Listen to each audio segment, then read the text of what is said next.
నాయకులు నడిస్తే వారి వెంటే ప్రజలు నడుస్తారు అనడానికి ఈ మరో ప్రజా ప్రస్థానం ఒక తార్కాణం అని చెప్పొచ్చు. మీ పేరేంటండి? బీతిమయ్య యాదవ్ అమ్మ, కర్నూలు జిల్లా పావురాలగుట్ట నుంచి వచ్చినానమ్మా. అవునా? తర్వాత వైఎస్ రాజశేఖర రెడ్డి గారి పాదయాత్ర 2003వ సంవత్సరంలో 750 కిలోమీటర్లు తిరిగినాను. అవునా? ఎస్ అమ్మా. తర్వాత జగన్మోహన్ రెడ్డి గారు ఓదార్పు యాత్రలో కూడా కర్నూలు జిల్లాకు వచ్చినప్పుడు ఆయన ఎంతో కూడా పాల్గొన్నాను. ఇప్పుడు ఎన్ని కిలోమీటర్లు తిరిగారు? ఇప్పుడు 2507 కిలోమీటర్లు తిరిగినాము. అన్న చెల్లెల అనుబంధం ఏంటి అని ఆమె తెలియజేస్తున్నారు. ఈరోజు మా అందరికీ, మహిళలందరికీ ఆమె ఒక ఆదర్శంగా ఉన్నారు. తన కష్టాన్ని, తన పిల్లల్ని దూరం చేసుకొని ఇంతలా కష్టపడుతున్నారంటే అన్న పైన ఎంత ప్రేమ ఉందో ఈరోజు చూస్తున్నాం. ఆమె మాది మహబూబ్నగర్ జిల్లా వనపర్తి మండలం చందాపూర్ గ్రామం. మాజీ సర్పంచ్ నమ్మని నేను రాజశేఖర రెడ్డి సార్ పేరు చెప్పుకొని నేను సర్పంచ్ గెలిచిన. ఎట్లా సచ్చినా సరే బతికినా సరే ఈ పాదయాత్ర పూర్తి కొనసాగితేనే గతంలో రాజశేఖర రెడ్డి సారు ఎట్లా చేసిండో అలాగానే ఈ పాదయాత్ర కూడా ఇట్లే పూర్తి చేయాలని మేము ఇంత దూరం వచ్చినాము. ఎన్ని సంవత్సరాలు? 82 సంవత్సరాలు. 82 సంవత్సరాలు నడుస్తున్నారు.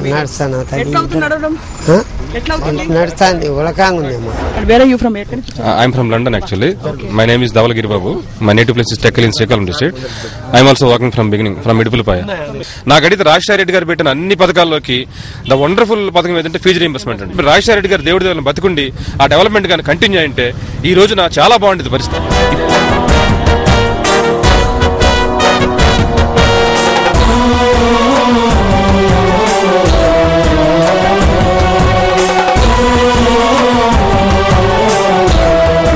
జగన్మోహన్ రెడ్డి గారి తరఫున మీరు సోదరిగా బయలుదేరి ప్రజల మధ్యకు వచ్చారు.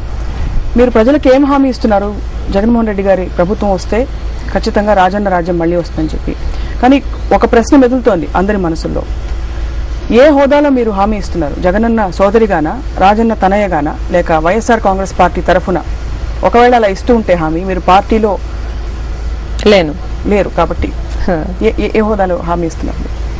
అసలు ఈ పాదయాత్ర చేయడమే నేను జగనన్న తరపున చేస్తున్నా కనుక హామీలు ఇస్తుంటే జగనన్న తరపునే ఇస్తున్నా, జగనన్న చెల్లెలుగా ఇస్తున్నా, జగనన్నతో నేను చేయించగలనన్న నమ్మకంతోనే ఇస్తున్నా. సో ఈ హామీలన్నీ, మీరు ఇచ్చే హామీలన్నీ జగనన్న నెరవేరుస్తారని మీకు ఆ నమ్మకం ఉంది? డెఫినెట్లీ, ప్రజల కోసం డెఫినెట్లీ.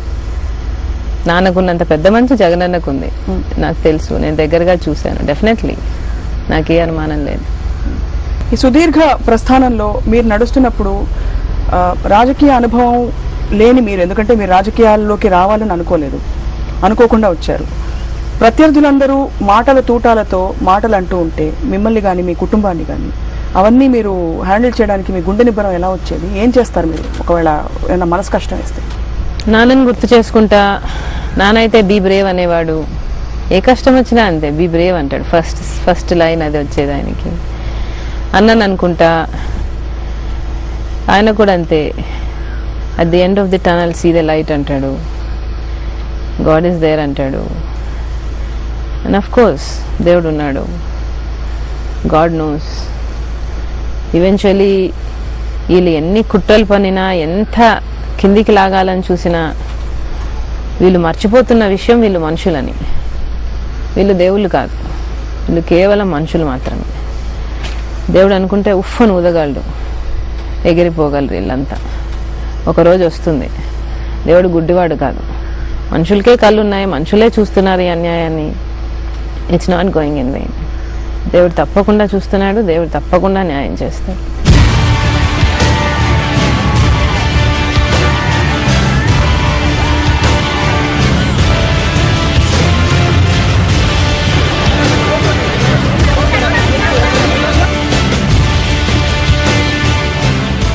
పాదయాత్రలో మీరు మొదలుపెట్టినప్పటి నుంచి ఇప్పటి వరకు మిమ్మల్ని బాగా మనసుని హత్తుకున్న అంశం ఏమిటి? బాగా కష్టపెట్టిన అంశం ఏంటి? మీకు మధ్యలో నీ సర్జరీ అయింది. ఆ సమయంలో మీరు అంటే ఫిజికల్గా, శారీరకంగా ఎంత కష్టపడి ఉంటారు, మానసికంగా ఎంత వేదన పడి ఉంటారో అర్థం చేసుకోవచ్చు. చాలా సంతోషం ఎప్పుడు అనిపిస్తుందంటే, మీ నాన్న ఇది చేశాడు తల్లి, నా గుండె ఆపరేషన్ చేపించాడు అని ఇలా కుట్లు చూపించినప్పుడు 2 లక్షలు ఖర్చు అయింది, కానీ నాకు 1 పైసా ఖర్చు కాలేదమ్మా, అంతా ఉచితంగానే జరిగింది, మీ నాన్న వల్లే అయింది తల్లి అన్నప్పుడు చాలా సంతోషం అనిపిస్తుంది. ఇంకెవరైనా ఫీజు రీయింబర్స్మెంట్ కానీ, నేను చదువుకున్నానక్క, నేను పూర్తి కోర్స్ అంతా చేసేసాను, కేవలం డాక్టర్ రాజశేఖర రెడ్డి గారి వల్లే చేశాను, మా అమ్మ నాన్న అయితే నన్ను చదివించకపోయేవాళ్ళు, ఏదో చిన్న సంబంధం చూసి నాకు పెళ్లి చేసేవాళ్ళు, కానీ నేను చేయగలిగాను అంటే అది కేవలం రాజశేఖర రెడ్డి గారి వల్లే చేయగలిగాను అని అలాంటి బెనిఫిషరీస్ ఎవరన్నా వచ్చి ఒక ఇన్సిడెంట్ నెరేట్ చేసినప్పుడు చాలా చాలా సంతోషం అనిపిస్తుంది. చాలా కష్టం ఎప్పుడు అనిపించిందంటే ఈ నీ సర్జరీ అయినప్పుడు ఇంటికి వెళ్ళిపోయి ఏం చేయకుండా ఇంట్లో ఉన్నప్పుడు చాలా కష్టం అనిపించింది. ఒక సైనికుడు యుద్ధంలో ఓడిపోయి ఇంటికి తిరిగి వచ్చేసినంత బాధ వేసింది. నాకు అప్పచెప్పిన పని నేను చేయలేకపోయాను అని చాలా బాధపడ్డా. ఏదో పిచ్చి పెట్టినట్టు ఫిజియో చేశాను అప్పుడు. మళ్ళీ నేను చేయాలి, మళ్ళీ I have to complete the job అని. దేవుని దయ వల్ల మళ్ళీ సెట్ అయింది. I was able to do it. చాలా బాధ ఎప్పుడే అనిపిస్తుందంటే కొంతమంది మహిళలు ఎస్పెషలీ అమ్మా జగనన్న వస్తాడా తల్లి, ఇన్ని కుట్రలు పన్నుతున్నారమ్మా, రాణిస్తారా అమ్మా, అన్న వస్తాడా తల్లి అని అడిగినప్పుడు అసలు గుండెని పిండేసినట్టు అనిపిస్తుంది. అంటే అంత ఆశ చనిపోయి ఉన్నారు కొంతమంది, అంటే అంత వర్జ్ ఆఫ్ ఆశ చనిపోవడంలో ఉన్నారని చాలా బాధేస్తుంది. లేదమ్మా వస్తాడు, ఎందుకు రాడు, తప్పకుండా వస్తాడు, అన్న చాలా ధైర్యంగా ఉన్నాడు, ఏ తప్పు చేయలేదు, తప్పకుండా వస్తాడు, దేవుడున్నాడు, దేవుడు తీసుకొస్తాడు, మళ్ళీ రాజన్న రాజ్యం వస్తుంది అని వాళ్ళకి ధైర్యం చెప్పడానికి I have to gather myself up.